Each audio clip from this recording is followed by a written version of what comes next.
All right, we'll get settled in here. And I know we're still waiting on at least one more to meet quorum, but I think we'll have quorum in just a moment. There's some interviews happening right now in the lobby. Okay. Just some housekeeping as we are waiting. I want to welcome, he's not here, but Eric Lopez is a new addition to our board. He's the Vice President of the Border Transportation Council, also known as BTC. That's they'll be the primary taxi advisory committee representative. He's not going to be present today. We may have his alternate, Francisco, here. We'll acknowledge him when he shows up, but wanted to let everyone know that there is a new addition to this committee. With that, we'll go ahead and call the roll.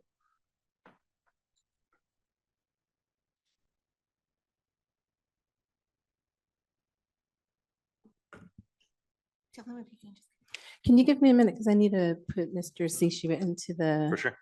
vote? Yeah. Thank you.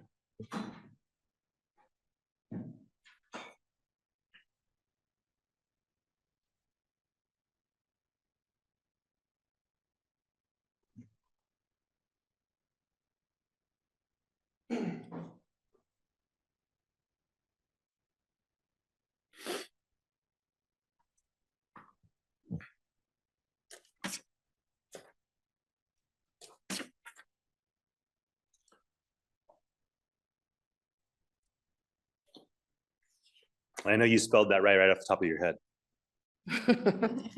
We're ready. Thank you. Thank you. All right. If you'd like to call the roll, please. Members, please indicate your presence on the tablets. Thank you.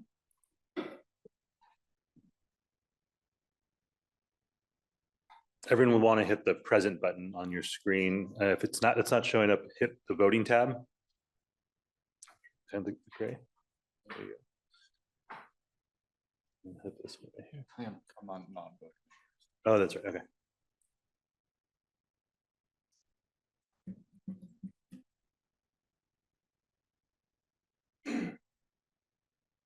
We have a quorum, 10 members present, 6 members absent. All right. Thank you, clerk. With that, let's take up non-agenda public comment. There are no public comments. Okay. That'll bring us to approval of our minutes. We've got the July 30th, 2025 Taxicab Advisory Committee meeting minutes. Do we have a motion to approve the minutes from July 30th? Got a motion. So moved. Mr. Zichi. We have a second from Mr. Seifu, and we will call the roll or call for a vote on approval of the minutes. Members, please make your selections in the tablet.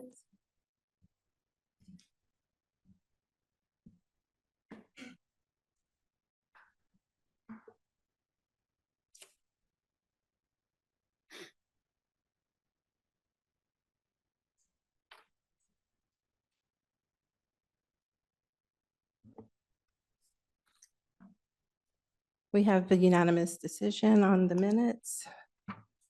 Motion passes. All right, thank you. That brings us to agenda item 4. Lenny, if you'd please introduce that item and proceed with your presentation. Thank you and good afternoon, Chair, committee members, and members of the public. My name is Leonardo Fewell, and I'm the For-Hire Vehicle Administration Manager, and I will present agenda item number 4, which is the fiscal year 2026 amended budget forecast in calendar year 2026 fee schedule.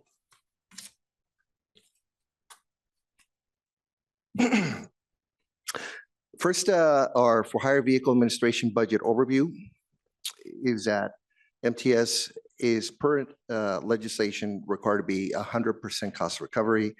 Our budget is comprised of expenses, revenue, and our contingency reserve.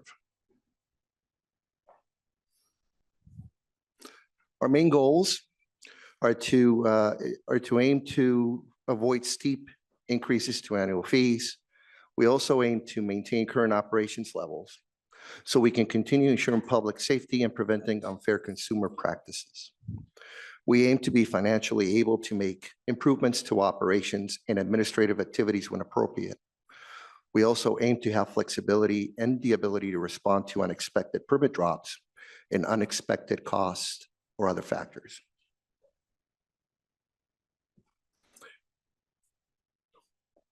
And part of those goals, as you may recall, last year, our chief executive officer requested that an ad hoc working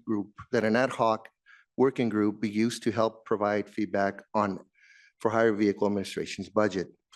The ad hoc working group comprised of NEM, which stands for non-emergency medical, charter and taxicab permit holders, other taxicab stakeholders, and other for hire vehicle regulatory agencies. 2 meetings were hosted with this group, one in January and one last month. At these meetings, we explained that for hire vehicle administration must be cost recovery. We do not receive subsidies or get to have access to any general funds. We can only use the revenues we receive from permit holders to pay for the administration expenses. We also explained what our administration budgeting goals were, as explained in the previous slide. We explained how we conduct our annual budget analysis and the various factors we review, which include the previous year's expenses and revenues, the projected expenses and revenues in future years that are showing continued operating deficits, and what impact it has on contingency reserves when having to pull from contingency reserves each year, and also factors that could potentially negatively impact our revenue in the future. For example, permit renewals, pending airport regulations for taxicabs, and incursions of the transportation network companies in non-emergency medical trips, as well as rising insurance costs. We explained the increasing expenses as salaries, staff salaries, and fringe benefits, and also other benefits like hair care and insurance costs. We also explain how we are not recommending an adoption of a contingency reserve target, as it would be very, very rigid, requiring that every year we meet a target number or a percentage, which after any year in which we have a significant unexpected cost or unexpected drop in permit renewals or applications, it would require a significant steep spike to the regulatory fee to get us back to that target. Further, it would not allow us the discretion to operate at an operating deficit, even if we felt our analysis and reserve levels might allow for that possibility. Lastly, it would not be something that would meet the administration budgeting goals of trying to avoid significant steep spikes to our annual regulatory fees, as any year that we had any unexpected cost or unexpected drop in revenues, the annual regulatory fee would have to increase significantly to get us back to that target. We also provided an explanation on how we came to our amended fiscal year 2026 budget forecast. After looking at this fiscal year 2026 expenses and revenues, which show expenses were 15% more than the last fiscal year. We showed various scenarios on how different annual regulatory fee amounts would address the situation we are facing, which is being in our second year of an operating deficit and having continued projected operating deficits in the coming years. And finally, at the meeting, we explained that for the proposed calendar year 2026 fee schedule, we completed a comprehensive analysis on the time it takes staff to complete each task with the associated fully burdened salary rates. From the feedback that we received from this ad hoc working group, excuse me, most for hire vehicle regulatory agencies are not fully cost recovery, as they are a department or associated with a city or county and have access to that city or county's general fund or other subsidies. For hire vehicle administration is unique in that it is fully cost recovery. The only similar for hire vehicle regulatory entity found that was also cost recovery was Sunline Transit Agency, which serves the Palm Springs and Coachella Valley areas. They, however, are a little different than that FHVA, since they regulate under 100 taxicabs and only taxicabs, unlike MTS that regulates other modes of for hire vehicles. And Sunline also has about 2 employees. So their scale and size of regulation is much different to ours. They do have a 2-year or a 200% target for operating expenses to be saved within their contingency reserve. We also receive feedback of support for our for-hire vehicle administration budgeting goals in how we annually conduct our analysis of expenses, revenue, reserve, forecasting, and other factors to determine the annual regulatory fee. We also receive support for continuing to utilize the ad hoc finance working group to provide an opportunity for feedback before fees are set. The working group confirmed their understanding that running at an operating deficit for multiple years is not sustainable.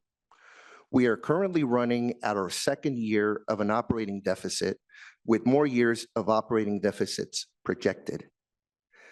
We showed the group various forecasts and scenarios, which included no regulatory fee increases, to what regulatory fee increase would be necessary to not have to pull from the contingency reserve, in other scenarios and proposals in between. We received support and recognition that a fee increase is necessary based on this analysis, and that our initial fee increase proposal may not be enough in light on how quick our contingency reserve will be depleted in the coming years if too small of a fee increase was adopted.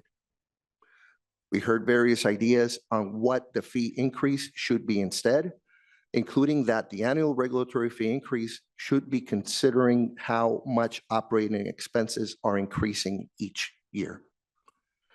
And finally, we heard from the group that we should review a contingency reserve target, potentially 1 to 2 years of operating expenses saved within the contingency reserve, considering what Sunline Transportation Agency has.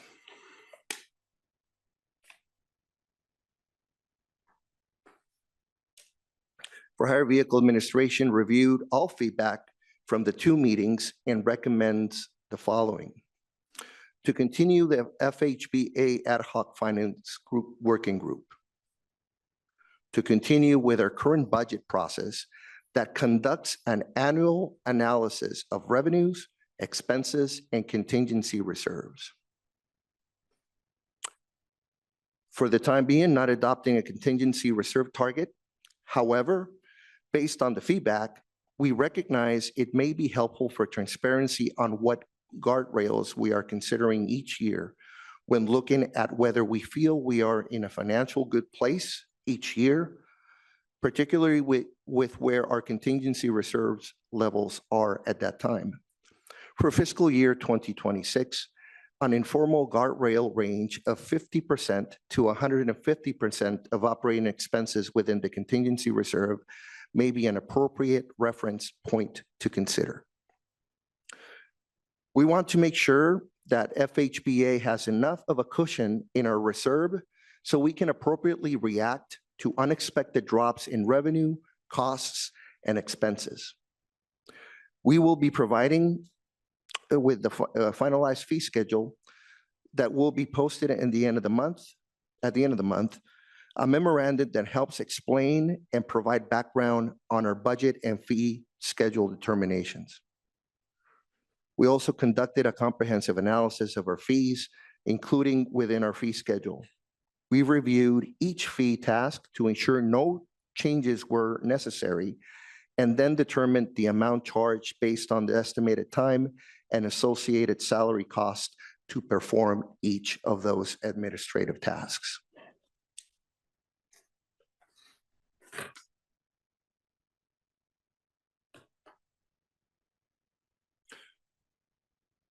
Gordon Meyer, our MTS budget manager, will be providing a more detailed financial review of the fiscal year 2026 in the next coming slides. For now, we are proposing that the annual regulatory fee be increased as follows. Previously, for non-emergency medical and charter vehicles, there was a fee of $455. We are proposing a revised fee of an increase to $490, which equates to a 7.7 increase. For taxicabs, jitneys, and low-speed vehicles, there was a previous annual regulatory fee of $360. We are proposing a revised fee of $385, which equates to an increase of about 6.9%. We are proposing this 35 and 25 fee increase respectively because the following reasons. This fiscal year, our operating expenses increased by 15% from last year, which is more than what we had originally assumed in our original fiscal year 2026 budget. Projected revenue is expected to decrease by 5.8%. In line with our goal of avoiding spikes in the regulatory fee, and based on the amount within the contingency reserve level, we found that a modest increase in conjunction with pulling from the reserve to help bridge the gap between revenues and expenses can be sustained in fiscal year 2026. This modest fee increase of $35 and $25 respectively, or about 6.9% increase from last year's fee, puts us in a much better position in future years and can help prevent us from having to adopt a significant spike to the regulatory fee, which is something we aim to avoid as much as possible. Looking at other scenarios, such as adopting no fee increases or adopting a smaller fee increase that what is being proposed today, puts us at either a negative contingency reserve or almost completely depleted reserve level in the next 5 years, and an ever-widening gap between revenue and expenses, which is continue to be a gap to widen an operating deficit each year. We understand that any fee increase impacts your businesses. One of our main goals is not to apply large fee spikes to the regulatory fee so that you can better plan for expenses each year. For-hire vehicle administration has tried its best to keep its operating expenses as low as we can. We are at the minimum operation levels we feel comfortable to ensure we are meeting our regulatory responsibility to ensure public safety and consumer protections. We have implemented various cost-saving measures since the COVID-19 pandemic, which has made it possible for-hire vehicle administration to allow the regulatory fee to be the lowest amount it has been for the last 5 years. Some of the members may recall that it was $600 for the count between the calendar years 2015 and 2020, and then it had to increase even more to $700 in calendar year 2021 due to the 20% drop in permit levels and other factors that occurred due to the COVID-19 pandemic that made us have to make significant changes in order to stay and keep financially solvent.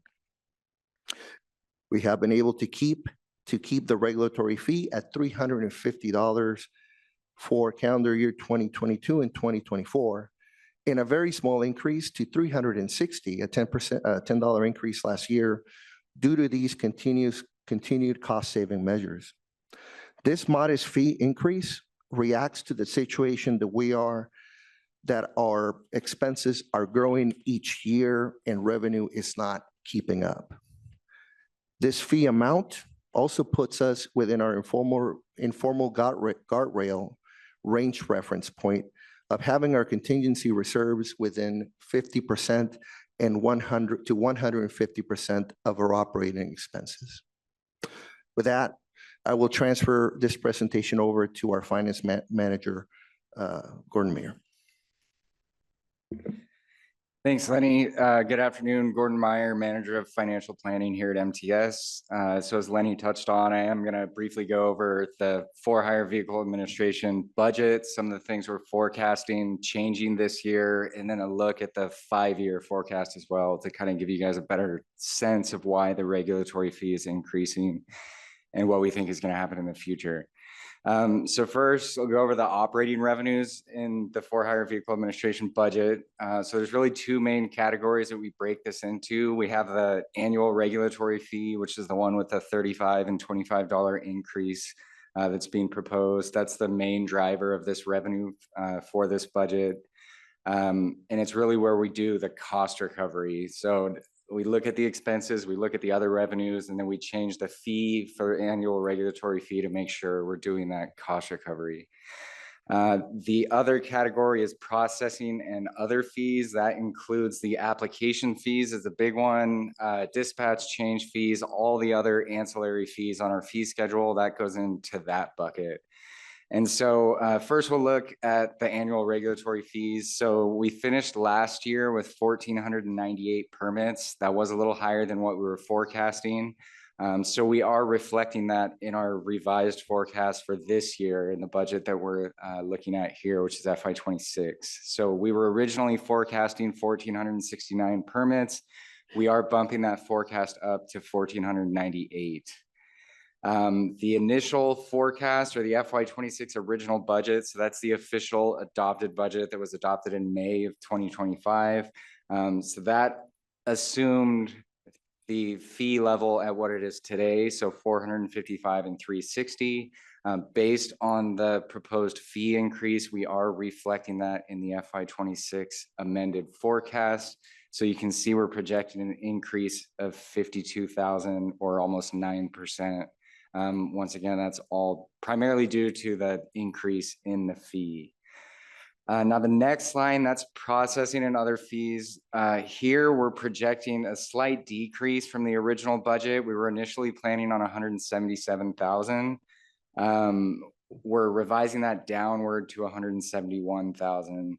Now, if we weren't proposing the fee changes that we're proposing today, where the application fee is being cut in half, we'd be budgeting a number closer to 220,000. So we're reflecting the decrease in the application fees. I think we're going from 1,500 to like 900. Is that right? So sharp decrease there. So we actually see a decrease versus the original budget and sharply from the final number in FY25.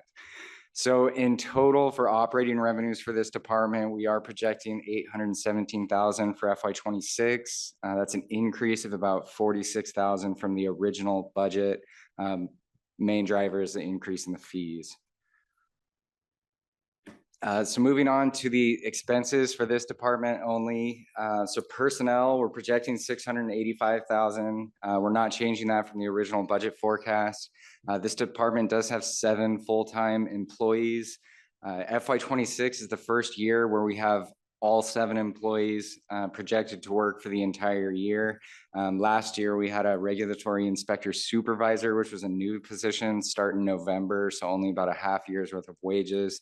That's why you see a pretty large increase going from FY25 to FY26. It's because you have a full year of that new position.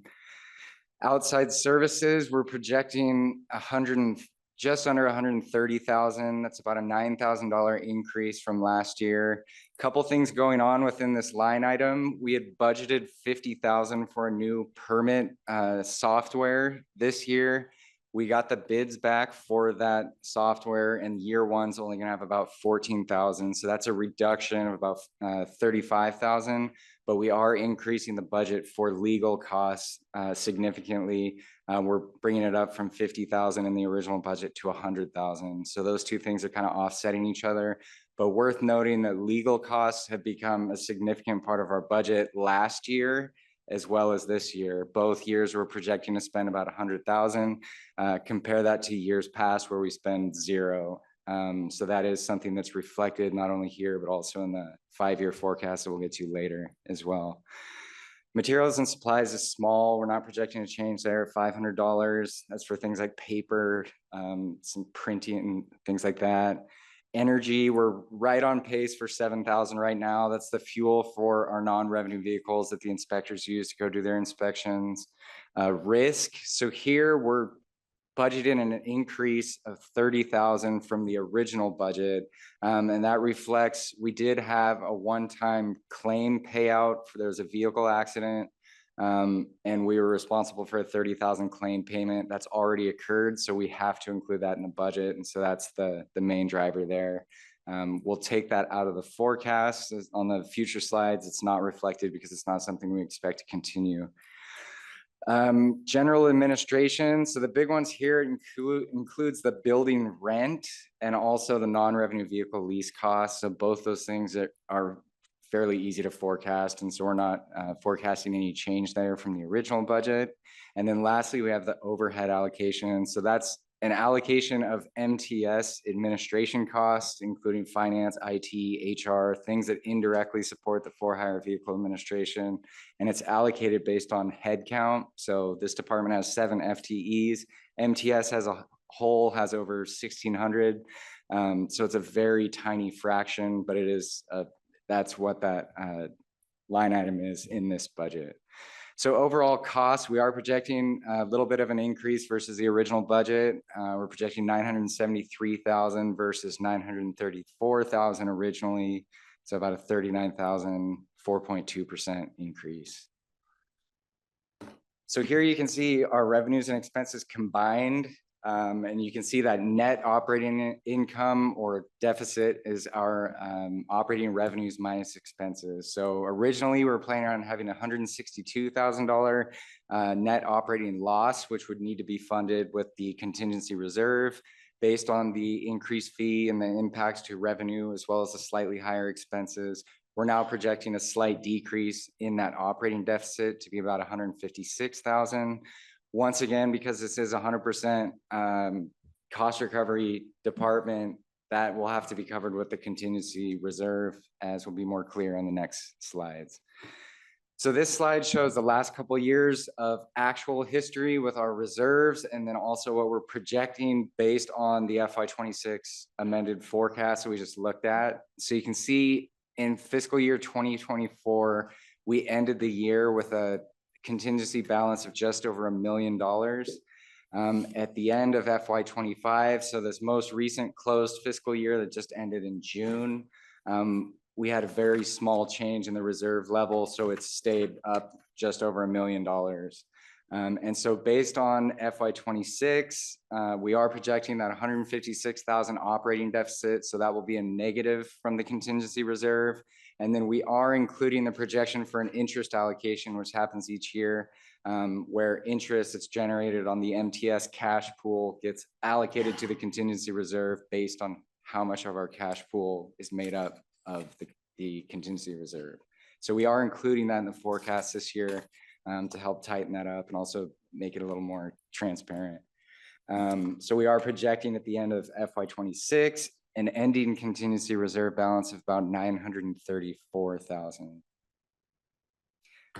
So this is the 5-year forecast slide, and this really kind of demonstrates why we need to do these fare increases. It's really kind of, I mean, you can look at it and say we have $1 million in our reserve. Why would we be increasing the fee? And that's a valid question, but hopefully this makes it a little more clear.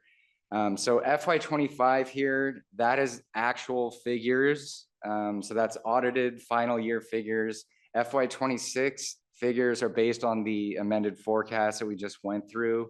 And then FY27 through FY2031 are estimates based on what we know today. So this, starting at the top, the operating revenues in this forecast.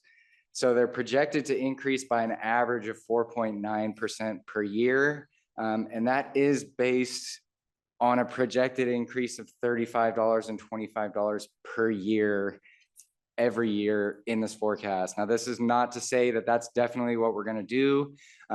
If the final performance any of these years comes in different from what we're projecting, then we're gonna be analyzing this every single year. So we want to be flexible, as Lenny pointed to. That was one of the goals is to be flexible and avoid dramatic one-time spikes in the regulatory fee.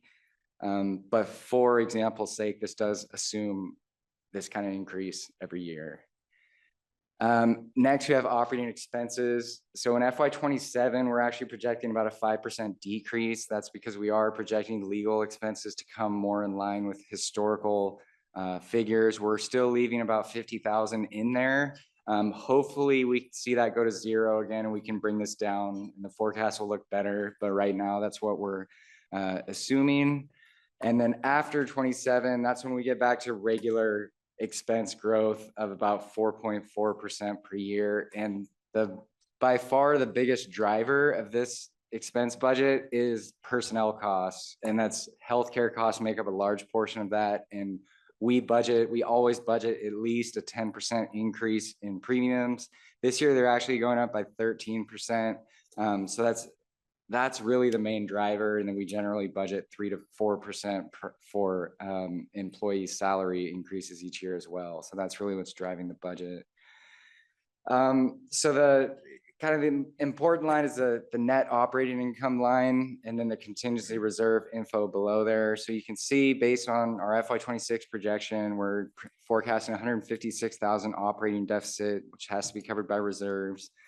Then that shrinks with these continual regulatory fee increases and then levels off at about a $60,000 per year operating deficit that comes from reserves as well. And so based on this forecast, you can see the projected ending contingency reserve balance. We start with 934,000 projected for FY26, so this fiscal year.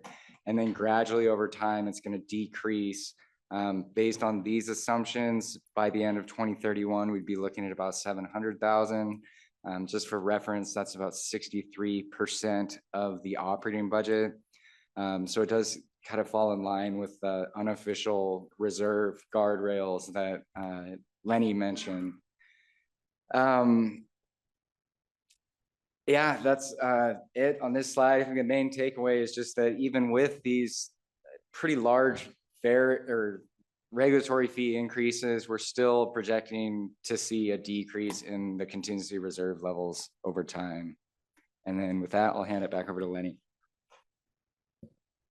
Thank you, Gordon. In the interest of time, I will go over the most significant changes to our fee schedule. This will be posted obviously at our website. Any questions, members can reach out to my office. But the main changes that we're proposing for the fee schedule are the ones that we covered in earlier slides, which is the increase to the regulatory fee, a $35 increase for NEMs and charters from $455 to $490 for the next year. For taxi cabs from $360 to $385. There's also a fee waiver. We'll keep in the fee waivers for anybody that's interested in putting in a service a wheelchair accessible vehicle. Those fee waivers will continue free of charge at no cost to the permit holder. We also revised our late renewal fee per permit holder. Previously, it was $100 for every permit holder who couldn't renew the permit in the regular renewal period, which is 2 months. We decreased that fee from $100 to $65. We're also no longer encompassing or considering permits to be transferable. We're eliminating that concept. That used to be a fee of $875. We are no longer again be considering transfer permit applications as it is no longer necessary. And most importantly, because we also reduced our application fee from $1,500 to $915. So that's a significant decrease that hopefully will make it easier for any prospective permit holder to come into business. We're also removing the corporation fee. We're reducing the per vehicle fee from $200 to $90. And if any permit holder wants to add another vehicle to their current company, we're also reducing that fee from $200 to $90, while keeping the fee waivers if those taxi cabs are wheelchair accessible. There are some fees that after our analysis required a slight increase to keep up with the actual cost and time associated with that task. And one of those fees is the driver training class that will be increasing from $30 to $40. Should be noted that drivers should only take it once, and it's a one-time fee unless their permit expires or there's another issue. Also, other operational requests that result in a decrease for jitney businesses that want to add a route. We're decreasing adding a route fee from $250 to $130. The installation of a jitney zone, again, from $250 to $80. And we're waiving the fees to install any taxi cabs in conjunction with the city. We'll remove those fees. If those permit holders want to engage in a corporation name change, we're reducing that fee from $100 to $75. Change of fictitious business name from $100 to $55. And there's a plus per vehicle fee, which is being decreased by 50% from $50 to $25. Dispatch service changes. It did result in a very slight increase based on the task associated with that request. However, for those people that want to start a dispatch service change, they may be able to do it free of charge if they do it during the in-person annual renewal fee period. Also, other fees that resulted in a decrease, adding corporation officers from $100 down to $75. Rates of fare that used to be a request that's no longer necessary since the adoption of a ceiling of a maximum rate of fare. So we are removing that fee altogether. Vehicle replacement, it's in the interest of FHVA that the vehicles are out on the street are in a state of good repair. So if a permit holder wants to replace a vehicle with a newer or with a vehicle that's in better conditions overall, they will be able to do it free of charge, however times they want to do it during the year. Other fees, change of stockholder, we will do it for free. We really don't get those fees that frequently, those requests that frequently, I should say, but we are removing that fee altogether. And the remainder of the fees are associated with vehicle inspections. So there was a slight variance in all of them after that careful analysis. From $50, some decreased to $45. The only one that increased, or there were two that increased that were re-inspections pursuant to 72-hour notices from 25 to 75, and failure to produce a mechanical inspection as required by the ordinance, at least once annually, from $30 to $40.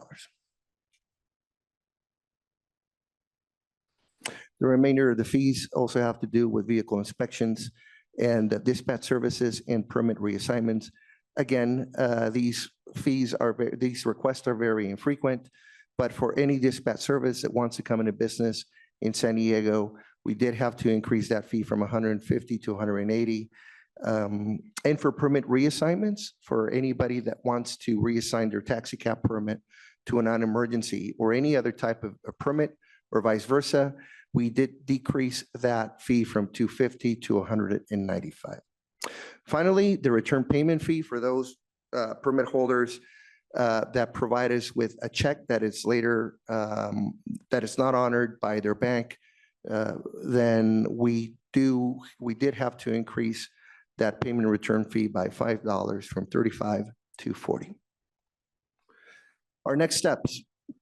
After this meeting, we will be reviewing the feedback that members will provide. Our Chief Executive Officer will adopt the final calendar year 2026 fee schedule that will be posted in the For Hire Vehicle website and will be emailed to all permit holders likely by the end of this month. Additional information will be sent on invoices and payment of annual regulatory fees, including dates, time, locations of in-person renewal collections. The proposed fee schedule will then go into effect at the beginning of the year, January 1st, 2026. And the deadline for the annual regulatory fee payment for calendar year 2026 will be Monday, March 2nd at the close of business. A permit holder can pay a per permit late fee in addition to the regulatory fee all the way up to April 3rd, 2026. So in essence, an extra month after the regular renewal period. And with that, Chair, we conclude the presentation and we're open to any questions. All right. Thank you so much, Lenny and Gordon. Do we have any public comment on this item? We do not. Okay. With that, we'll turn to our committee members. This is an information item, so no motion required here. And begin with Mr. Zici. Yeah, thank you, Lenny and staff for preparing this. UTW came to the ad hoc meeting and was part of the conversation. I want to observe that I think a lot of the discussion around the budget had to do with the reserves. And that has had some of an impact on everybody of just looking at that and then thinking about the fees. And I think that the staff's consideration of setting a boundary each year or saying something about what you think the proper level is will really help those of us who pay the fees, after all, understand the logic of the budget. So I thank you for that. I think we have to admit in the industry that we're pay as you go. So obviously paying fees that allow you to operate, it's certainly at a break even, is necessary. And of course, we'd rather not see an annual fee, but it looks necessary. And we also observed that there was a lot of reductions in the other parts of the fees that taxi drivers have had to pay to conduct their business. So I think it was a good discussion in the ad hoc committee. I think the overall study of the various fees seems to be fair. I think the people in the industry will, if we're more clear about where the money goes, I think it'll be easier for people to accept that and work with it.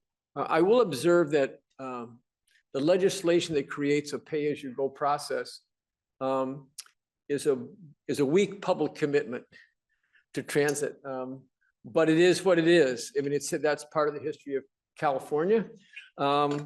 So I would just sum by saying thank you to the staff for being thorough. And I think the real goal here is transparency and understanding, especially on behalf of the people who actually pay the fees, all our taxi drivers and the other EMT drivers and such. So that concludes my comments. Thank you. I wanted to say thank you to everyone who participated in the ad hoc committee. Lenny, thanks for convening that, putting that together.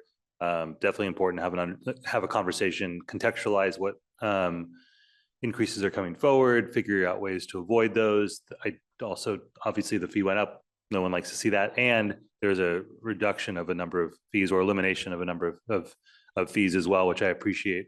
So I don't see anybody else on the lights. Thank you for the thorough review of the budget. No motion required here as it's an information item. So we will now move to agenda item number 5. Clerk, if you'd please introduce that item. Agenda item number 5, autonomous for-hire vehicles. All right, Rose, I'll have you introduce yourself.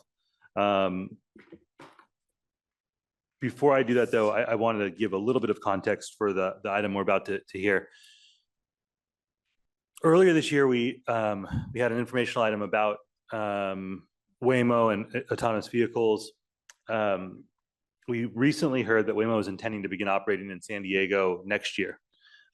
Obviously, that poses what I consider an existential threat to those who earn a living either driving a taxi cab or even driving rideshare. I also believe it's just the beginning of the attempts to have autonomous vehicles operate in San Diego and California. And we know that in addition to taxi drivers and ride-hail drivers, we have delivery drivers, we have truck drivers who all earn their living behind the wheel. And so before this gets away from us, and before we find ourselves in a situation that the taxi drivers in this room found themselves in about a decade ago as the ride share apps really took off.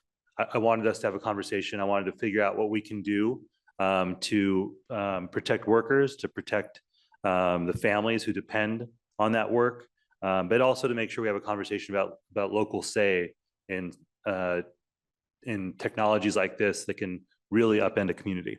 So with that, I will hand it over to Rosa to introduce herself and present.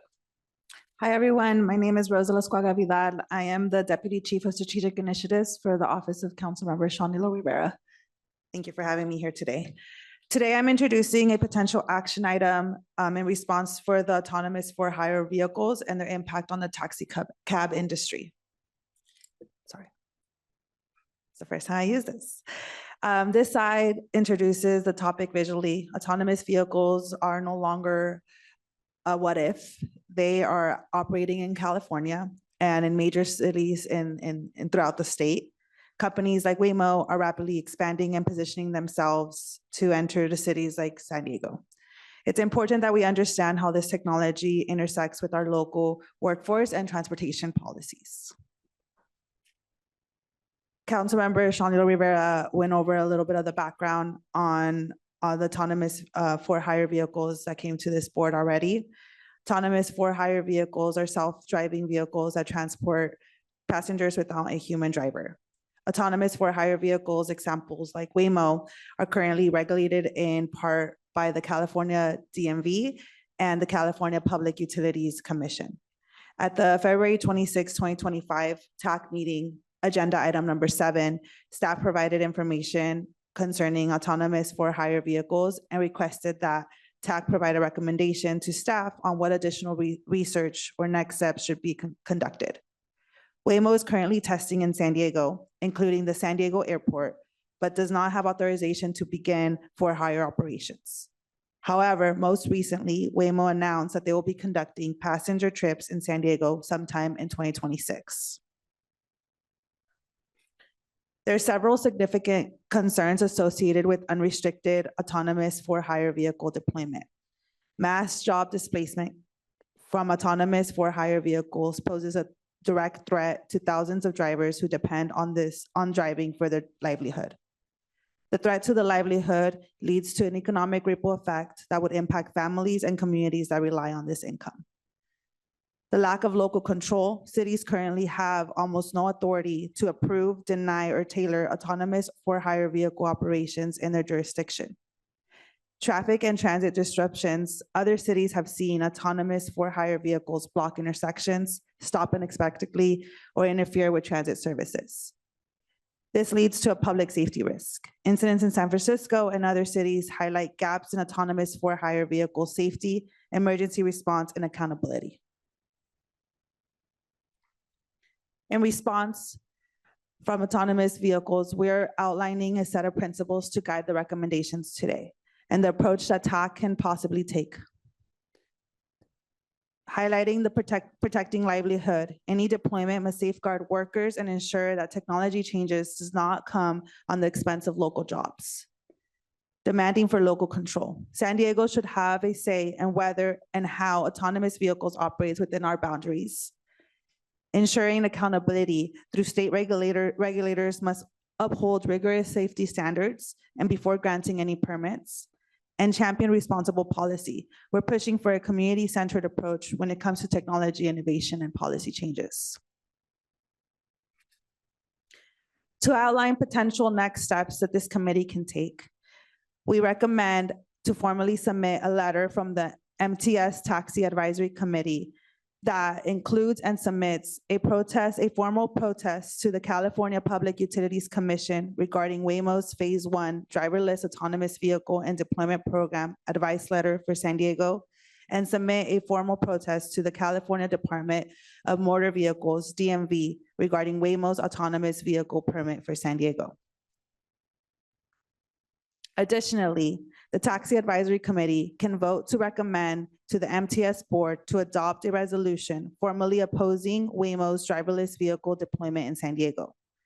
by submitting protest positions to the California Public Utilities Commission and the California Department of Motor Vehicles regarding Waymo's driverless permitting applications, urging the California legislators and governors to restore local authority and the right for communities to vote whether autonomous vehicles may operate in their jurisdiction, and support prohibiting driverless vehicles from operating at San Diego International Airport in order to protect airport ground transportation workers and ensure public safety. The recommended action before the Taxicab Advisory Committee is to discuss the chair's request and provide the direction to staff regarding autonomous for-hire vehicles. This can lead to the letter from the MTS TAC outlining the protest positions, and also recommend the MTS board to support a resolution outlined in the previous slide. I'm here to answer any questions or comments. Thank you. All right, thank you, Rosa. I will have a few more comments before we kick it to the committee, but first, let's see if there's any public comment. There are no public comments, Chair. Okay, all right. So the threshold here really is about asking for thoughtful oversight and a process that actually respects the people of San Diego, the people who work here, the people who live here. Rosa walked through the recommended actions. We think this is a very important conversation, again, to begin here at the Taxicab Advisory Committee. The requested actions, just to walk through those one more time. Rosa, do you mind actually pulling those back up so everyone knows what we're seeking here? I'm actually not going to make the motion. I'm going to request that the committee make the motion. I'll begin the conversation with Mr. Zicci. But again, we thought this was an important conversation for to have here in this space. You all know better than I do what the impacts might be. So Mr. Zicci, I'll let you kick it off. Yeah, thank you. First of all, I want to make a motion to accept this proposal as a recommendation to the MTS board. I think it's very timely, not too late, and entirely necessary. And for all the reasons stated, and I'm not going to rehash that, I just want to reflect a little bit that this phenomenon of technology and AI is happening all over the country. And it happens first, and then somebody tries to react and figure out what can we do. This is people making money, and that's what they're into doing, and that, okay. But it has a tremendous impact. I was listening on the radio to parents talking about social media for their kids. And this isn't new. It's been going on for years, but now finally parents are saying, and teachers in schools are saying, wait a minute, there's got to be something, there's got to be a better way than what's happening with my kids, either within the classroom or in their room at home or whatever it is. And parents are starting to react and understand that there's no free lunch here, that everything's got its pluses and minuses. And so it's not a surprise that now this comes down in a form that's very blatant, not blatant, but it's very clear what's going to go on. And I think for taxi drivers, it sort of hits you in the face that what people talk about on the movies and the future, it's now. And so it doesn't take a lot of education or a lot of mysterious reading to understand what's at stake. And I think this is, so I wanted to put it in a context of while this is impacting a certain segment of drivers and rideshare drivers, which is even much larger than taxi drivers, it's really been an impact that we're all facing as parents, with kids in school, just in society in general. So this is just one example. So it's not a freaky thing. It's just part of our reality that's being imposed on us, usually one-sided. In other words, nobody's coming and asking, gee, we'd like to implement this. What do you think? That's not the way it happened with social media. That's not the way it happens with technology. Somebody implements it, develops it, and then finds out what goes on, and then people try and deal with it later on. And usually it's government that's asked to pick up the pieces, whether it's the school board or MTS. And so I think it's appropriate what we're trying to do here, and I think Sean has expressed it, we're trying to say to the state, look, years ago, you gave local localities in California the right to regulate the taxi industry in the public interest. And they did that for a reason, because they knew that all the cities in California are very different. And not all cities are going to make the same rules. Los Angeles is not going to be like Blythe. Fresno is not going to be like San Francisco. So the cities the people there get to say, okay, or not okay, or how it should happen. And they did that carve out for taxis. And all we're saying is do the same carve out for robo taxis or whatever fancy name you want to put on it. And give the people of San Diego an idea of, okay, you want to do this. We want some say on how and when and what the impacts are going to be. That's just common sense. But unfortunately, common sense doesn't work in the political arena very often. So here we are. So I'm saying a lot, but I really wanted to have, I really wanted to put this in the context of something that's very big. And I think it's really unfortunate that the taxi drivers are going to have to go through this, but we're all going to go through it, whether you're whoever you are. You're going to go through this, and this is our time. So I really think this is good. I really think there should be no, at the state level, I can't think of a rationale why they wouldn't do this unless they, well, I can think of a couple rationales. But I think we have to prevail, and I think it's common sense to have local regulation. And then let Waymo come in and talk to MTS and talk about what they're trying to do, and we can have a conversation about what that might look like for the people of San Diego and see if they like it. Thank you very much. Thank you, Peter. So just to clarify the motion, we've got two components to it. I want to make sure you're good with both. The first is the letter from the Taxicab Advisory Committee, which we would be submitting for formal protest to the Public Utilities Commission and to the DMV. The second part is to recommend to the Board of Directors of MTS to support a resolution that would have these four components. So I move to support both parts. All right. Thank you. Thank you, Peter. All right, so we've got a motion on the floor. And we got a second for Mr. Seifu. Is there any other questions or comments from anyone on the committee? Samantha? I just wanted to kind of clarify next steps if this motion is approved, because I definitely want to make sure we fulfill this motion the best we can. Since staff doesn't have expertise at the moment on how to protest to the CPUC and the DMV, for example, like what the format of the protest needs to have, what particular, reasons you can protest, what's the timelines and the proceedings. We may need to have a consultant or outside counsel assist us in this endeavor. So I just wanted to clarify that if that is the direction to staff, we may need additional assistance. Appreciate that, Samantha. And I actually really think, as you're saying that, I'm appreciating it even more. We've got the regulatory agency for the taxi cab industry and our transit agency here in San Diego. And if I understood what you're saying, we have, as MTS, have not been given clarity as to how to even object at the state level to the introduction of autonomous vehicles into our region. That's a problem. There's all sorts of potential impacts for the agency as a public transportation agency and potential concerns. There's obviously implications as a regulatory agency for the taxi industry. We just talked about a 5-year budget outlook. We're setting fees based on expectations.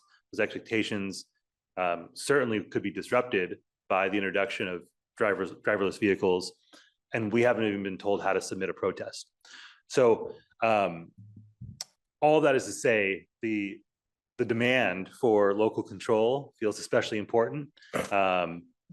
And I appreciate the motion. I appreciate the second. I'm even more glad we're having this conversation. Understood, Samantha, that you're going to need to do some research. I appreciate you being willing to do that. But I think it does add to the necessity of action here. Any questions or comments from any of the committee members? All right, Peter. If you Let me just observe that. To me, you make the protest first, and then somebody's going to tell you, well, you can't do it that way. And then you do it the way, then you say, okay, then tell me how to do it. I mean, I think you have to take action. And if something's not in the right channel or something like that, they're going to tell you, and they're going to say, or you can reach out to a state legislator and say, this is what we've done. Is there something more? I don't think you would, that should prevent us from taking the action. I just think you're giving us good counsel that there's going to be different legal steps for different agencies and how you do that. I think the how to, and that's why when I was reflecting on this coming to the committee in February, and somebody thinking there'd be a recommendation from the TAC. Our industry is decentralized. We don't have lawyers sitting around figuring this stuff out either. And so I think we're sort of all in this together. And I think the idea is to make a statement, make a protest. And if it's in the wrong format or the wrong whatever, they're going to tell you. And then you say, okay, this is the way you got to do it. You got to do it. Maybe you have to go back to your respective cities and get San Diego and the cities in MTS to do their own thing. Oh, fine. Okay, then you do that. But I think make the protest first and let somebody tell you if you're off track, and then you just go down another path. This is going to be a long process, I think so. But thank you. Thanks, Peter. And I will share, I really do welcome the input of committee members. There's the actions taken at MTS. The city is limited, as I understand it, and this, again, we're still trying to understand what role, if any, the city can play in regulating any part of this. But as a city council member who's committed to protecting people's work and livelihood, if this is something that's of concern to you, please share that with us, because that will help motivate us in looking for ways to ensure that we're doing what we can. It's never going to be you cannot have a level playing field with a non-human competitor. It's just not possible. And we can do everything we can to ensure that you're not disadvantaged in more ways than you need to be. And I'm sure that we can find certain avenues to make sure that you're not unnecessarily disadvantaged, and that we're not just kind of laying down and rolling over as this technology is introduced into our communities. Mr. Anderson. I just have some concerns about, when these things are proceeded, is there legal budget that's coming out of the TAC that'll be used to do these things? And, the PUC, they're separate. Has anyone else challenged this before? Or are we the first to do this? What's the outlook look like? Or is this a futile thing for us to engage in? I honestly don't know, to be completely honest. And I would say if it's futile, that's a whole nother issue. And I know that there's state legislation that's been, so the urging of California legislature and governor to restore local control. We know that legislation has been introduced. It was not successful this past year. These are heavily resourced companies. We saw it play out with the rideshare apps. There's a reason why they've kept the control at the state level. So I don't know what the ultimate outcome of this will be. But what I don't want to have happen is this get away from us and us not have tried to do something when it was pretty clear what the impacts would be. And to answer really quick, the CPUC's process has a 21 comment period on the advice letter, and that is where we can formally submit a letter opposing it. All right. Seeing no additional questions or comments. Just to add a little Oh, bit. yeah. I Please. think, to my understanding, we have been through this thing just when the Uber arrived from nowhere. But about this new technology, we have been waiting for it. We said we'll cross the bridge when we arrive. So now the bridge is here. To my understanding, winning this challenge, innovation, is difficult. We have been through it when Uber arrived. And as MTS said, we don't have any power. It is PUC. Therefore, what we have to be ready for is at least a limit. If there is a limit on it, that will help. If it is totally flooding the city with this robot taxi, just we have to make sure we are totally out of business already. Now you already saw the bar how long and how short the taxi is. But with this thing in addition, that means we'll go to zero. So I just want to put, if you ask also for the limit at least. We cannot take more than this sort of type of thing. Absolutely. And these are the sort of things that I think make it additionally or exceptionally important for there to be some semblance of local control. Can we control where and when pickups occur? We may not be able to control whether or not they operate on our roads, but can we control that? You all can't just stop in the middle of the street, right? You're regulated. And so we have to find the places that we can to again ensure that there's a bit more fairness. I think that most San Diego residents want some rules applied to this. And then I can't emphasize this part enough. And I'm sorry to the folks who earn a living driving a taxi, but you are the kind of the tip of the spear or the beginning of the frontier in terms of who's impacted here. It's not going to end with taxi drivers and rideshare drivers. There's thousands of people in San Diego who are paying their bills either primarily or secondarily through delivering meals and delivering goods. They are certainly at risk. And then there's everyone who's been driving a truck and driving other forms of transportation to earn a living. I think we've known from the beginning of Uber and Lyft that the ultimate goal was to get rid of the driver, to reduce costs, to maximize profits, and that would come at an extreme cost to people in our community who depend on that living. And so this isn't about being anti-innovation. This is about being pro-people. I think we can do both. We can support innovation without disregarding the needs of human beings. That just hasn't happened often enough. And we're watching very, very, very wealthy, very powerful people take advantage of a system that works very well for them and very poorly for people who don't have as much money. So with that, we've got a motion and a second on the floor. Clerk, if you please call for the vote.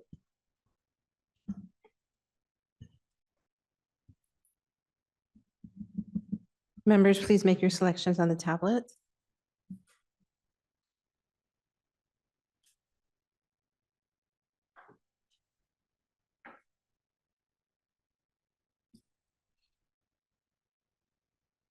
Waiting for 2 more members to vote.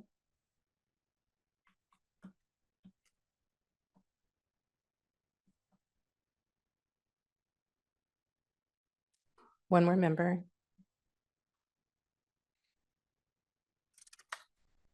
The motion passes with 11 members voting yes, 1 member voting no, and 4 absent. All right, thank you so much. Thank you, Rosa, for the presentation. Thank you, committee members, for your support of our recommendation there. We'll move to item 6, with our wildcatting enforcement update. Lenny, I'll let you take it away. Thank you, Chair. Agenda item number 6 is a wildcatting enforcement update, and I do want to mention that we do have leadership from the San Diego Police Department present with us. We have Captain Leos, Lieutenant Dempsey, and Officer Carlos Eddington. Thank you for attending today's meeting. For the update, we want to report that since July 21st of the current year, San Diego PD and the California Public Utilities Commission have conducted 3 operations targeting wildcatting in the San Ysidro area. As a result, 4 alleged wildcatters were detained by San Diego PD. 4 persons were detained for possible violation of a PUC code 5411, which is providing transportation without authority. 4 vehicles were impounded for 30 days under that PUC code. And pursuant to the vehicle impounds, 4 of those vehicles were received a follow-up administrative citation for $1,500 each. Those administrative citations were issued by the PUC. San Diego PD has also been staffing its border safety detail on ships on a limited overtime basis. The border safety detail has a broader focus on criminal activity. For instance, drug possession, trespassing, encroachment, and other illegal parking in those areas, but does include crossover enforcement into wildcatting. San Diego PD believes these details indirectly disrupt wildcatting operations by the issuance of parking citations, for which 34 parking citations were issued since July 21st. Patrol operations and calls for service remain the primary responsibility for the San Diego Police Department. Despite establishing partnerships and enforcement strategies with CPUC investigators, wildcatting enforcement is done on a limited overtime basis. According to San Diego Police, an increase in dedicated wildcatting enforcement funding is critical to expand and sustain wildcatting enforcement operations in the San Isidro and Otay Mesa areas. We also conducted another enforcement detail with the San Diego Harbor Police and the San Diego Airport, who requested to be added as stakeholders for the wildcatting enforcement. On October 4th, last month, San Diego Harbor Police, the Public Utilities Commission, and For Hire Vehicle Administration conducted a transportation compliance detail targeting taxicabs, shuttles, and transportation network companies at the B Street cruise ship terminal. Although no wildcatting activity was detected, no citations were issued by either Harbor Police, the Public Utilities Commission, or For Hire Vehicle Administration.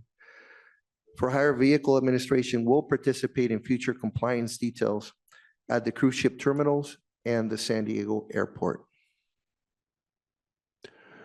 On November 12th, For Hire Vehicle Administration briefed the newly appointed leadership from the San Diego District Attorney's Office Southern Division on wildcatting enforcement efforts. Additionally, For Hire Vehicle Administration has reached out to agency stakeholders asking for feedback on the possible installation of curbside signs prohibiting wildcatting activity. For instance, signage, content, and applicable codes. This encompassing the San Isidro and Otay Mesa area. For Hire Vehicle Administration and the District Attorney have agreed that installing signs may not be appropriate at this time, and instead, for efforts to focus on increasing the frequency of San Diego PD and CPUC enforcement details. That concludes the presentation of this item, Chair. And I do want to note that we do have Officer Eddington here also for any questions. Thank you. Thank you, Lenny. And I want to say thank you to everyone from SDPD who's here today. Really appreciate you being here and the participation on this topic. Is there any public comment? There are no public comments. All right. And with that, we will turn to the committee. Peter, are you still on the lights Yeah. from before, or did you have a new? For this. All right. I just wanted to thank the officers and the staff that are helping do this. This is it's a tough situation. It's like maybe like swatting flies or something, but we appreciate your efforts. It's something is better than nothing. And maybe the word gets out. If I had a vehicle impounded for 30 days, I don't know how fast I would be down there looking for a $10 ride or $40 ride. But anyway, I just want to say thanks on behalf of the United Taxi Workers. Thank you, Peter. Mr. Lopez? Yes, only I speak Spanish. Can you hear me? Señor oficial. Yo trabajo Very quick, just to make sure we're all understanding. Do we have anyone from the? We have an Tenemos- interpreter. And we have an interpreter here. I am here for you guys. Okay, great. That way everyone understands Spanish. Adelante, señor. Por favor, hable con frases cortas. Ok. Yo manejo un taxi ahí en Otay y quería decirles que se ocupamos mucha policía con el problema de los raiteros ahí. I want to tell you that I am driving a taxi in Otay, and I want to tell you that we need a lot of police enforcement because of the people that are the trials there. Sí, y ahí pues la policía va hacia casa una vez al día y a veces no van todo el día. Entonces, sí hay mucho raitero que usa mucha marihuana ahí en la banqueta y pues gritan feo. And I want to tell you that the police shows up probably once and not all the time and not throughout the day. And those are people that are asking for rights and they are consuming a lot of marijuana. De hecho, Laura y yo ya estamos amenazados que en Tijuana nos van a golpear, dice, porque le llamamos la atención que ya que no griten, pues gritan los taxistas. Y dice, no, cuando te agarremos en Tijuana, verán. And they already threaten us to the lady and me, saying, we will catch you when you are in Tijuana, because we have been kind of a whistleblower, and they said, we will catch you when you go to Tijuana. Y sí les pedimos ayuda, por favor, ahí que nos echen la mano, por favor. And I'm asking for your help, please. I And don't- those are the wildcatting, when they are asking for rights is wildcatting people there is what he was referring to. That I did the interpretation with another term, but they are calling the wildcatting. Thank you. All right. I don't know if Officer, you'd like to respond, or Lenny? Yeah, just briefly. First, thank you for inviting me here. I really appreciate the opportunity. Thank you for the service of the board and for members of the public that are here. Cesar, thank you for bringing that up. Hablo español, pero para todos los demás voy a hablar en inglés. I just want to say that we are aware of these things that are going on, and I can understand his frustration. Unfortunately, there are some bottlenecks that we're dealing with right now. We used to have in recent years a proactive enforcement team at Southern Division. We've had to eliminate that team because of staffing challenges that we're facing. In addition, now we're facing some budget constraints as well.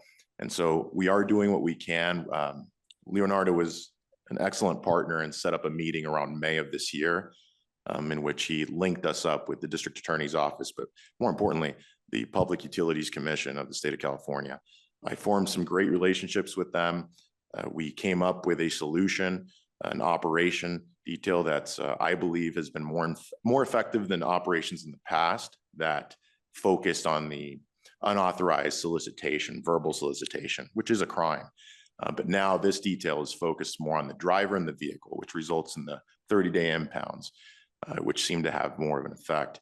Unfortunately, as it is right now with staffing and the eliminated team, we backfill our normal patrol operations at our station on a weekly basis, sometimes daily basis, with overtime backfill patrol, just to meet minimum recommended staffing for patrol, which is the priority for our department, just because it's calls for service. It's people actually calling for help. With that said, we do have this border safety detail in which we hire on overtime officers, and this is kind of where we're taking these operations where we address these issues. Just know that we're doing the best we can, but there are some bottlenecks in that process. All right. And this is the interpreter. Am I going to say it in Spanish to the person? Please proceed, or officer, if you'd like to say it in. Do you want me to say it? No need to say it in Spanish. Does Thank you. anyone, just want to make Thank sure, you. anyone Thank on the committee prefer Spanish? Okay, just to make sure we're all understanding each other well. Thank you. And I've heard the frustrations for a long time now. It's not unlike the conversation that we just had before, which is you're trying to play by the rules, you're trying to earn a living, and you're watching folks ignore those rules, flout those rules. And in this case, the threats to the broader public are pretty clear. So I think one thing that we can do is during the budget season at the city is ensure that we do what we can to lift this issue up and ensure that it's resourced in the way that it should be, understanding that there's an impact on folks' livelihoods and then obviously public safety as well. So you have my commitment to have those conversations with the chief as we're talking about the budget. Any other questions or comments on this item? All right. Thank you again. I really appreciate the fact that you all are here and have participated in the conversation and have been doing this on an ongoing basis. And Lenny, thank you for your ongoing work on this as well.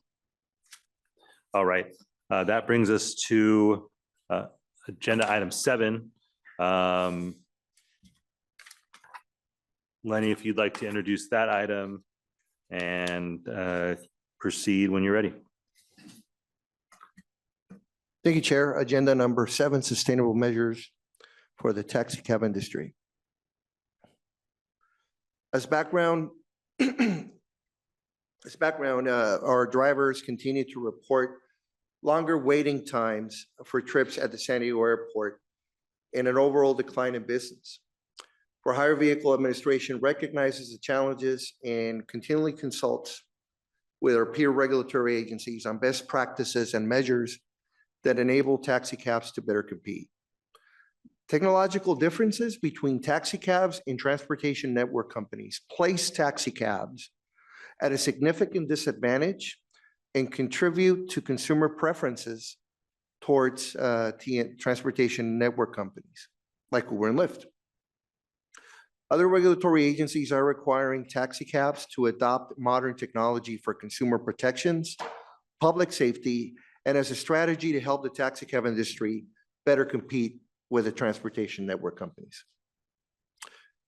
I'm glad to report that ever since we've been reporting on sustainable measures, currently almost half of the For Hire Vehicle Administration permitted taxi cabs already use modern technology solutions that enable them to better compete with TNCs. Some of these technology challenges for taxi cabs include the competition from transportation network companies. TNCs offer easier app-based bookings, payments, and upfront pricing. Another challenge is consumer preferences and enabling technologies are rapidly changing. Taxis have historically been left behind. Customers are now expecting mobile booking, real-time tracking, cashless payments, and upfront pricing. We spoke at a previous agenda item about autonomous self-driving vehicles. That is certainly a challenge for taxi cabs. These autonomous vehicles are already operating in various cities throughout the US. They are expected to operate in San Diego in 2026. And also a continuous request to implement flat rates for airport originated trips in San Diego. There are technology needs for geofencing and to be able to investigate complaints. And part of that technology solutions are soft meters, which are digital systems that calculate taxi fares utilizing GPS data in modern software algorithms rather than the traditional mechanical or hardware-based meters, which involve data technology.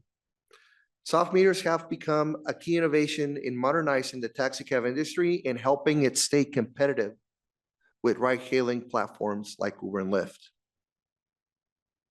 There are many benefits to the use of soft meters. One of them is the accurate and transparent fare calculation. Smart meters utilize GPS and digital sensors to calculate fares based on real-time data. They also integrate with modern payment systems. This is very important as consumer preference shows that consumers would rather not use cash and are shifting more to a cashless payment preference. Smart meters can connect with contactless payment options to include credit cards, Apple, Google Pay, or even QR-based apps. Passengers have the same convenience they expect from TNCs and reduce their cash handling risk. Use of soft meters allow for real-time data and reporting. Smart meters can automatically send data to a central dispatch or to a regulatory system. Driver trip logs, fare totals, GPS routes, and vehicle and driver credentials. This is vital for a good and effective regulatory oversight. Soft meters also integrate with dispatch and fleet systems. When they are connected to a computerized dispatch, soft meters allow for automatic trip assignments, upfront pricing, and real-time tracking. They allow for enhanced security and fraud prevention. Digital meters are harder to tamper with than mechanical meters, and they are easy to install and to program. They allow for an easy trip verification details if a dispute arises. And the GPS and data logs make fare manipulation or fare routing or false routing difficult. They improve the customer experience as the passengers benefit from instant e-receipts that are sent to the passenger via by text or mail. Clear digital fare displays allow for multiple payment options and for a more modern tech-enabled feel, helping taxis compete with app-based rides, As far as cost and maintenance advantages, they require fewer parts than mechanical meters, that resulting in lower maintenance costs. Software and fare updates can be done remotely in under a minute. And they also allow for easier integration with future technologies, such as upfront pricing, which is on the top of the list for consumer preferences. A passenger wants to know how much you're going to pay for the trip before they begin that trip. As far as contactless payments, that technology and systems involves technology and systems that allow passengers to pay for their taxi rides without physically handling over cash or swapping a card. Instead, passengers can complete the transaction simply by tapping a contactless enabled card, smartphone, or a wearable device on a payment terminal inside the cabin. As you can see, this are two depictions of what a contactless payment method would be. One of them is simple. The other one's a little bit more complex with a screen that is attached to the rear of the passenger side headrest. After the driver ends the trip and the meter displays a final fare, the meter must be connected to the payment terminal for accuracy and transparency. The fare amount is automatically transmitted to the contactless payment terminal. The passenger then taps their card or phone on the terminal, and the system processes the payment usually under a couple of seconds. And then a receipt is printed or sent via text or email. Again, this is what TNCs are utilizing, and this is the technologies that taxi cabs should leverage to better compete with TNCs. A contactless payment benefit is that it also allows for privacy and the maintenance of control. Passengers feel uncomfortable handling their credit card to another person and prefer to keep it in their possession and swipe it or tap it themselves to prevent theft or fraud. When paying by handing over a card to the driver, who requires drivers to ask for a tip amount, instead of allowing the passenger to select a tip of their own without someone watching what that tip they select. This typically results in larger tips for the driver when the passenger is able to do it on their own on the display. It also reduces waiting time for drivers and passengers, as the speed of self-service payments, like as far as tapping the payment or the card on the display, similar to a TNC, and more secure transactions, ensuring that the data and the PCI methods are compliant with current data industry standards. It allows for an improved customer experience, as it meets modern expectations similar to what TNC seamless payment models are. Health and hygiene, especially valued after the COVID-19 pandemic due to the minimum contact. It provides a competitive advantage by helping traditional taxi cabs compete with rideshare apps that already rely on digital payments, and for accountability, digital records, and payment receipts. For our next steps, for hire vehicle administration, we'll be bringing back soft meter and contactless payments at the next TAC meeting for next year. This is an important topic that needs to be thoroughly evaluated by all taxi cabs to ensure the sustainability and competitiveness in the market. Drivers can subscribe to any of the dispatch services that already provide these modern technologies for taxi cabs. For hire vehicle administration will not charge a dispatch change fee if the request is done during the annual in-person renewal collection period between January 2nd and March 2nd of the next year, as an incentive for anybody that would like to take advantage of these competitive measures that we just presented. That concludes the presentation, Chair, and I'm open to any questions. All right, thank you, Lenny. Do we have any public comment on this item? No public comments, Chair. All right, we will begin the committee conversation with Mr. Seifu. Thank you, Chairman. Thank you for this brief description of what's going on. And now I just have a few questions. The first one is about the flat rate issue. You know, it's been ongoing for the last 2 years, and even I reminded the chairman that there is a lot of driver requesting about this issue. We want to see the progress, what is the status, and if there is even a time frame when you guys gonna come up with the real numbers on this issue. That's my first question. The second one is, if the technology is a challenge, meaning that not enough drivers have the soft meter, then is that the issue that's not moving forward regarding this soft meter? The reason that I ask that question is right now, the majority of the drivers at the airport is currently using a soft meter. As far as I know, I might say 10% out there are not still using the old meter. So I would say 75% of the drivers right now is using the soft meter. So now if that's going to be the challenge, then if there's like 75% of us using this technology, we don't have to wait the rest of the people to come to this technology so that we can have this thing applied at the airport. Because right now, it's, as I said, it's the big issue at the airport. And we had a meeting with the airport authority last time. And even if it's not getting help from this group, maybe we're going to push it at the airport board, because we're going to tell them, hey, we are not getting help from TAG members. So we're going to maybe ask assistance from one of the board members to step up on this issue and help us on this to address it, because it's a lot of drivers were asking this issue for the last 2 years. And again, I'll say it again and again, there is no progress made on this agenda. And why, I don't know. So again, I would like to remind Lenny, please let's do something about this issue. And maybe in the next meeting, we're gonna see some positive result. Thank you. Thank you. Well, so we'll go to Michael, and then I'll chime in. Yeah, we thank you. I think it's great, you know, to put the technology forward.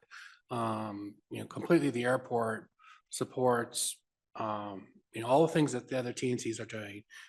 If the group wants to implement a flat rate, go for it. You know, variable pricing, TNCs do that today. That helps out. If you need the airport to normalize the technology, so if the airport maybe needs to make it mandatory that everybody operating the airport uses a particular technology, we can start that conversation to where you can offer the product consistently and your customers can expect a particular customer experience, and everybody's kind of on the same playing field. So we're excited about hearing this. Let us know how we can help you. Thank you, Michael. Lenny, what do you see as kind of the barriers or because I mean, you're bringing this to us as a committee to like encourage folks to take it up, right? To implement. So what seems to be the gap between, you know, what's being offered and what's happening out in the field? Thank you, Chair. So there are no challenges as far as we're concerned. These technology solutions gradually came into the San Diego market in the last couple of years. There used to be cost prohibitive, now they're not. They're industry standards and they're prevalent throughout the United States. There are currently, I believe, at least three providers that either partner up with our current dispatch services to provide these technology solutions. It is up to the individual permit holders to adopt these solutions on their own by either, as I mentioned, partnering up with a dispatch service that provides them and in evaluating their options. Almost half, Abel, and I do appreciate your question. If I may, Chair, to answer Mr. Seifu's questions. The flat rate, I'll cover it in the next agenda item, Abel. And as far as the percentage of the vehicles that are operating out there with soft meters, excuse me, we know that almost half of them already subscribe with dispatch services that allows for that technology. So, Chair, the options there, where this is a basic principle of competitiveness. We know for a fact that technology has been the main factor, one of the main factors as to why consumer preferences continue to shift to TNCs. And we want the industry to realize that that is a significant factor, but now options are there to better compete. And to address what Mr. Anderson said on behalf of the airport has historically been able to adopt their own rules at the airport. Many times that drives the requirements for those taxi cabs that operate at the airport. That is an option. But right now, as far as challenges, they are dispatch services out there that provide these technology solutions. We will continue to present, as I said, next year on the advantages in other sustainable measures, not only these ones, right? We conduct a continuous analysis with other peer agencies, reviewing what technology is out there for hire vehicles, particularly taxi cabs, and we will present it to this committee in the hopes that permit holders continue to adopt those solutions on their own, as they have been doing in the last couple of years. So is there any thought of requiring No, there is no, by ordinance, there is no strict requirements yet. I guess, is there a consideration? I mean, I would imagine that the industry doesn't want to be told to do it. I'm also hearing like there's kind of a wait, like everyone's kind of waiting to see if others are going to do it. So I would imagine that it's possible where it would become easier for the agency to regulate soft meters with soft meters fully implemented. And so if that's what I'm encouraging the group to do, is to get ahead of this, so that we're not playing catch up and so it's not an imposition, or not being imposed. Peter, I'll turn to you though. Yeah, as you know, United Taxi Workers has an app. It took us a long time to develop it. And I have to say, in all fairness, the MTS has gone up and down on this thing. A couple of years ago, there was discussion that, well, maybe everybody's going to have to do this and have to do that. And actually that really impacted us, because that made our investments and our efforts it was like a roller coaster. And you have to know this, that the industry itself is very decentralized. There's nobody out there with big pockets of money, and nothing's for free. And if you work with Curb or one of the big guys, you don't get that for free. And it's either their way or the highway. And so this is not an easy thing. And in terms of regulating, I would just caution that there's a variety of different people who are taxi drivers, a tremendous variety range of people in terms of background, age, education, experience in business, all sorts of factors. So I would just say from our experience, just to go out and talk to somebody about the reasons to do it really, I mean, if there was an easy way to do it, we would have done it, because we've talked to many drivers. But everybody's got their reasons, and it's all over the map. These are independent business people. It'd be like getting a grocery association together and deciding like how you're gonna present stuff in your grocery store. And you might want to do something different in your grocery store than than what you do in your grocery store. And what are you going to require? Well, they all got their ways. So I'm just saying that this is, as someone who's watched this experience happen in the industry, I think regulation has an easy sound to it, and everybody just, you just do it or you drop out. That would be the last road you'd want to go down, I think, because it would, I think a lot of people would, for many reasons, would be hurt by it. But this is a tough thing. I will say that some people of the industry have just reacted that it's not worth being in it anymore. That some people don't want to go through the rigors of wherever this leads. And I'll say one more thing because I'm talking a lot, but I'll just say, if you've been around since before Uber and Lyft, there's been a lot of stuff going on in the last 12 years, and it's mostly taxi drivers having to react to things totally outside of their control. And yet people stick around and try and survive because that's what they do. So maybe I don't have an answer. I just have an experience. I have an experience, and other people at the table here have experience too. But this has been a sort of a yo-yo with MTS, and it's been a yo-yo with the outside world and the world of technology. And at the bottom of it is a whole bunch of taxi drivers. Some who've been around for 30 years. Some are coming out for 5 years. A lot of those they stuck it out. Why? Everybody's got a story, but I just share that because it's a very human, decentralized industry, and so I think we just have to ride the boat as best we can. And I thank you for your concern. I know, Sean, that you feel this, and that's great, because we need people who. And Lenny, I know you're in the trenches and you talk to a lot of people, and it's great to hear what other people are doing. But this is not an easy road. I'll stop there. Thank you, Peter. All right. Yes. I just have a question for Lenny.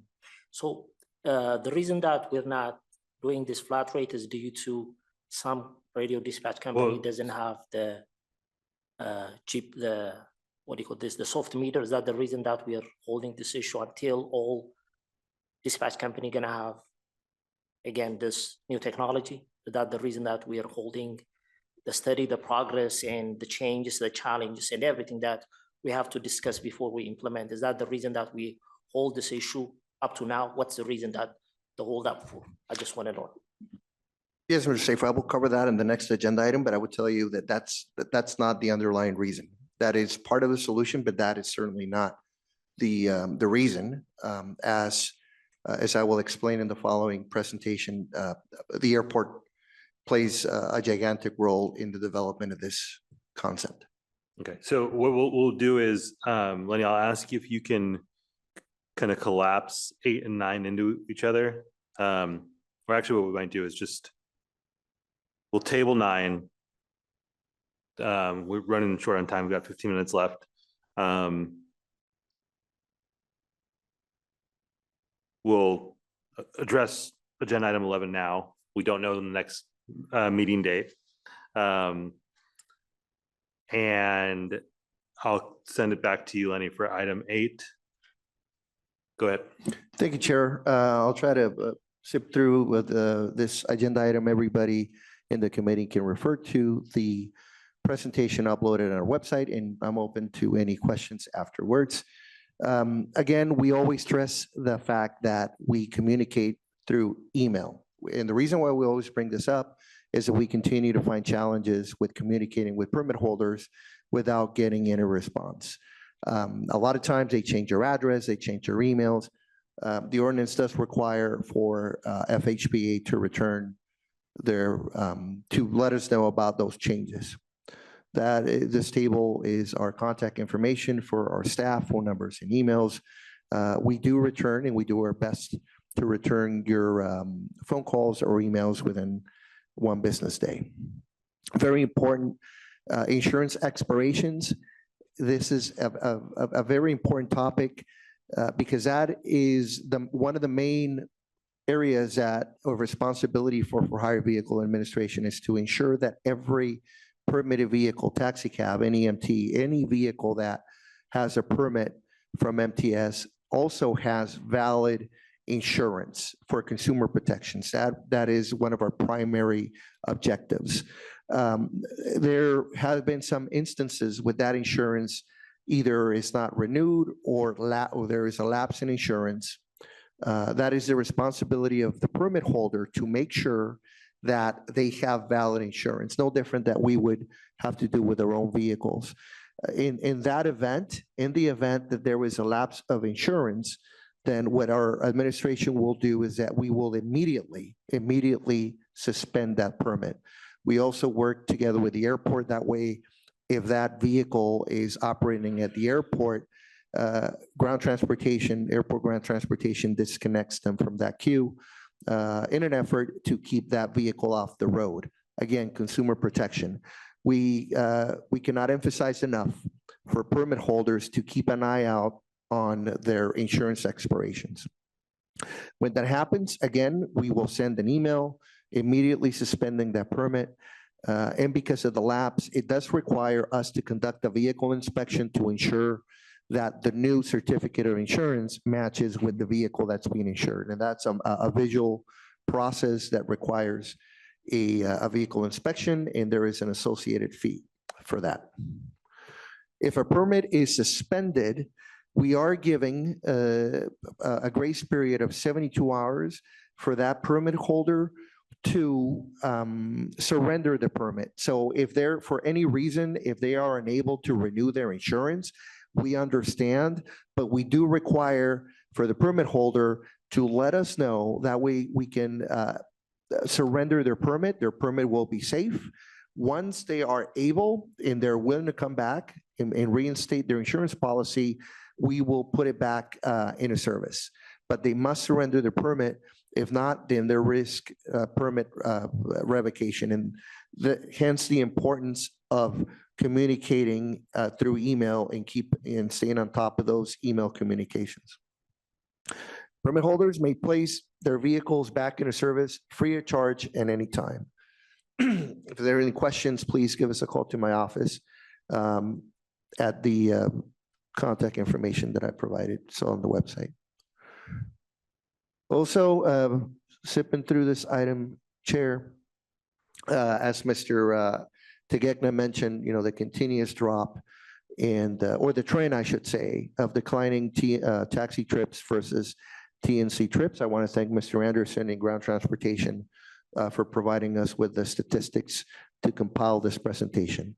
And as you can see, the trend continues where TNCs continue to gain preference amongst consumers at the tune of around 90% of those ground transportation trips versus 10% for taxi cabs. Also, to what Mr. Seifu was pointing out, the continuous request for drivers to analyze and a possible flat rate for the airport originated trips. Other airports do allow the taxi cabs to charge a flat rate. And as Mr. Anderson mentioned earlier, San Diego Airport has expressed its support for a possible flat rate if it was authorized by FHVA. So to better evaluate the flat rate for the airport originated trips, we have reached out to the airport. Okay. We have reached out to the airport with some questions. At some point, Mr. Anderson, if the airport's ready to provide answers to those questions, we can better evaluate analyzing a flat rate. The questions are there. There are many questions that involve the use of available technology from the airport, mostly to address short trips, because that's a concern from the drivers. They're short trips. They stay in the queue for a long time, only to get taken away from the queue for a short trip. There are technology solutions available from the airport. FHVA is willing, Mr. Anderson, to work with ground transportation to evaluate those immediately after this meeting, and that way we can further discuss this, a possible flat rate.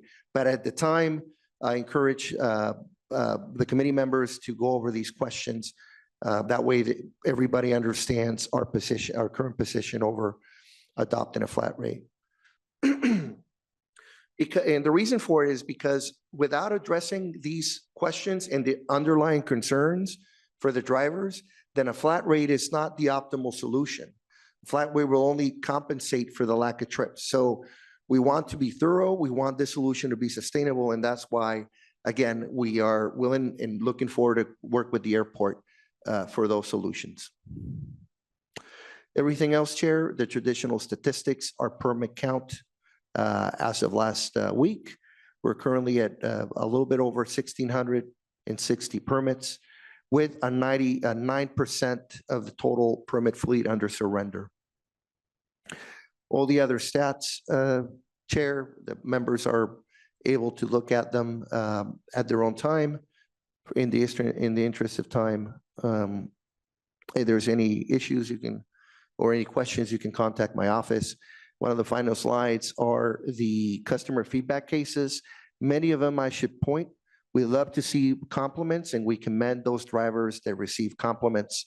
We like to see that bar going up, but there are also concerns of route behavior, overcharging, unsafe driving.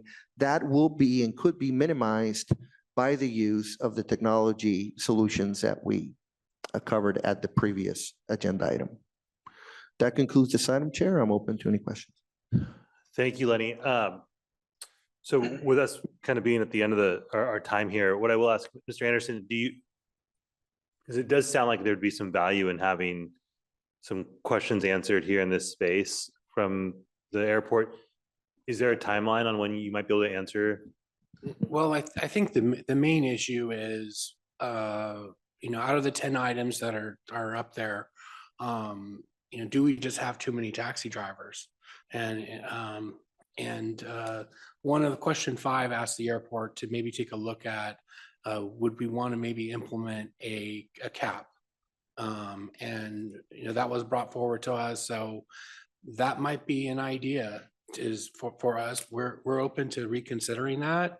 And kind of all the other questions that, that are in there, it kind of involves, there's just too many taxi cabs for the amount of business at the airport. Can I ask it?